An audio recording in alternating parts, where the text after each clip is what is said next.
लक्ष्मी जी है ना, हमारे घर आ जाती हैं लेकिन टिकती नहीं है। क्यों नहीं टिकती पता है आपको? कारण नहीं पता ना किसी को। लक्ष्मी आती है और टिकती नहीं है। अब आप क्या करते हो? दीपावली वाले दिन भी लक्ष्मी की पूजा करते हो। और वैसे भी कोई बता देता भी लक्ष्मी का ये उपाय कर लो, लक्ष्मी आ जाएगी, धन आपके घर में आ जाएगा। तो आ तो जाएगी वो, लेकिन उसको चंचल कहा है, वो टिकती नहीं। वो चंचल क्यों है? अब उस अकेली को आप बुलाते, उसके पति को नहीं बुलाते। गणेश उसके पति थोड़ी हैं। नारायण जी को आप बुलाते नहीं हो, विष्णु जी को। तो लक्ष्मी क्यों रुकेगी अकेली? अब आपको आपके पति से अलग कर दिया जाए, कितना ही अच्छा कोई खिलाए, सब कुछ पिलाए, सब कुछ करे, भाव भी रखे, आप कितने दिन रुकोगे? 1 महीना, 2 महीना, 6 महीने, साल? तो नहीं रुकोगे ना, वापिस जाओगे। मुश्किल हो जाता है। तो बस फिर अब लक्ष्मी आ जाती है एक बार तो, लेकिन वो सोचती मेरे पति नहीं है, ये कितना ही अच्छा इंसान है, चाहे कितनी ही उसकी पूजा कर ले, वो रुकेगी नहीं। तो क्या करें कि पति को भी मना ले, ताकि लक्ष्मी फिर जाए ही ना। जहां पति वहां पत्नी। और पति कहाँ है? पति हमारे अंतःकरण में है, तो शक्ति और शिव हमारे अंदर ही है। नारायण हमारे अंदर बस रहे हैं और हम लक्ष्मी के लिए मारे मारे फिर रहे। नारायण अंदर है, नारायण को प्रसन्न करो और फिर लक्ष्मी को बुलाओ। अकेली को बुलाओगे तो कभी रुकेगी ही नहीं। और फिर जिसने जो अपने हृदय में नारायण है उसको पकड़ लिया तो लक्ष्मी तो वहीं रहेगी। अब एक साथ दोनों को मनाएंगे, ठीक है? अलग अलग भी मनाने की आवश्यकता नहीं आपको, एक साथ लक्ष्मी को भी नारायण को भी। लक्ष्मी भी खुश है और नारायण भी खुश है। तो कैसे मनाओगे एक साथ? श्वासों से। श्वासों में क्या है? जब सांस ऊपर लेते हैं सो शक्ति यानी कि लक्ष्मी, और जब छोड़ते हैं हंग, हंग यानी कि नारायण। तो एक साथ दोनों की पूजा हो रही है। दोनों की पूजा होगी तो क्या होगा? लक्ष्मी जाएगी नहीं, उसके पति भी वही हैं। पति की पूजा हो रही है तो पत्नी खुश होती है ना, मेरे पति की बड़ी तारीफ हो रही है। और पत्नी की होती है तो पति खुश होते हैं। तो आप तो दोनों की तारीफ कर रहे हो, दोनों की पूजा कर रहे हो, तो दोनों खुश हो जाएंगे। और आपके घर में फिर कभी भी किसी भी चीज की कमी होगी नहीं।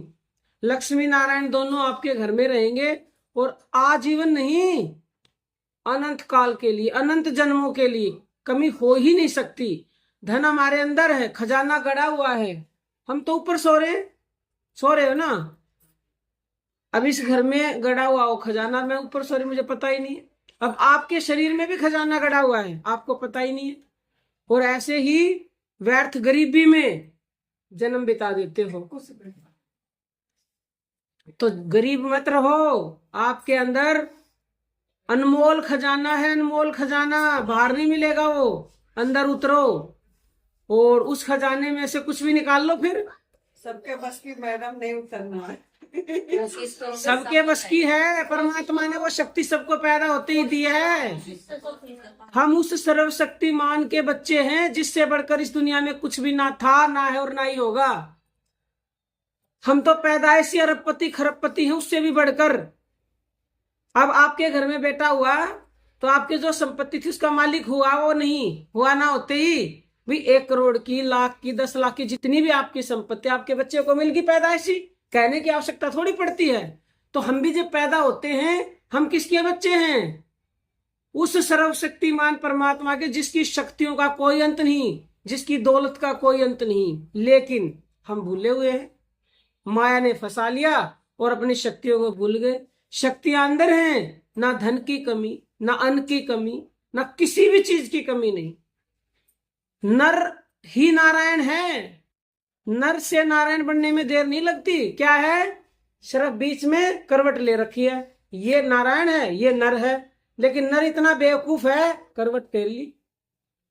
करवट फेरने में कितनी देर लगती है? ऐसे माँ बच्चे को सुलाती है, बच्चा करवट ले लेता है, तो कितनी देर लगती है? इतनी देर लगती है। तो हमने भी करवट ले रखी है, बस पल का काम है, देर नहीं लगती। पर्दा है बीच में, पर्दा जो उठ गया तो भेद खुल जाएगा। है?